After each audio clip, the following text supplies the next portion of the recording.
On dit que je dénigre uniquement les traders africains. Suivez ça, je ne suis pas du tout d'accord avec ça. Suivons. Est-ce qu'il y a un mythe du trading que tu aimerais déconstruire aujourd'hui? Un mythe du trading? Ouais.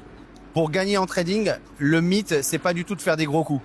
C'est de faire plein de petits coups. C'est ça pour moi le mythe qu'il faut démystifier. Il faut arrêter de vouloir aller chercher le retourné acrobatique en football. Il faut arrêter d'aller chercher l'énorme trade. En football, le plus efficace, c'est le plat du pied. En trading, pour moi, c'est pareil. Et c'est comme ça que tu gagnes. Alors, j'ai deux analyses par rapport à ce qu'il dit. Et il y a une analyse qui me fait dire que je ne suis pas d'accord. Alors, la première analyse, c'est ce qu'il dit peut être interprété dans le sens où il faut pas avoir forcément, il faut avoir une bonne stratégie que tu vas appliquer à tout moment. Ok?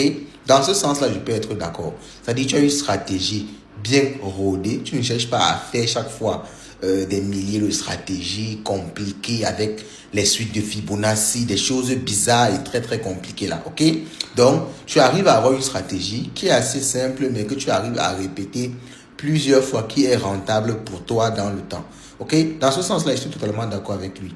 Là, tu peux prendre plusieurs petits trades en appliquant la même stratégie tranquillement. Ça te rapporte tranquillement avec le temps. Tu as un pourcentage de réussite peut-être de 80%. Tu as ton bon RR. Tu es constant et rentable sur le temps. Ok? Pour ça, je suis parfaitement d'accord avec lui. Mais si c'est dans le sens où il faut prendre de petits trades, des scalps, avoir des SL serrés. Dans ce cas-là, je ne suis pas du tout d'accord avec lui. Pourquoi? Parce que moi, j'ai constaté, en fait, je parle aussi de mon expérience personnelle. Quand je cherche des petits trades, des RR de 2 pour 1, de 1,5 pour 1, de 1,1, je peux gagner souvent, mais sur la durée, je ne me retrouve pas rentable. Pourtant, quand je cherche de bons gros trades, que je prends un gros swing trade, en cherchant un RR de 4, en faisant une bonne grosse analyse, je me retrouve beaucoup plus rentable. Parce qu'avec ça, je peux faire 5 trades le mois. Même 5 trades le mois, c'est trop. Je peux faire 4 trades le mois. Mais je réussis tous mes 4 trades. Et je gagne beaucoup sur chaque trade parce que ce sont des gros trades. J'ai d'abord mis des gros capitaux. Je me suis concentré. J'ai fait une bonne analyse long terme d'une semaine, 2 semaines. Et je prends dans mon trade. Je peux faire 2 trades le mois. Mais le pourcentage de réussite, le gain que je ressors de ces 2 trades-là est énorme pour moi. Ok? Donc, en même temps, c'est ce qu'il faut essayer de considérer. C'est ce qu'il faut essayer de voir.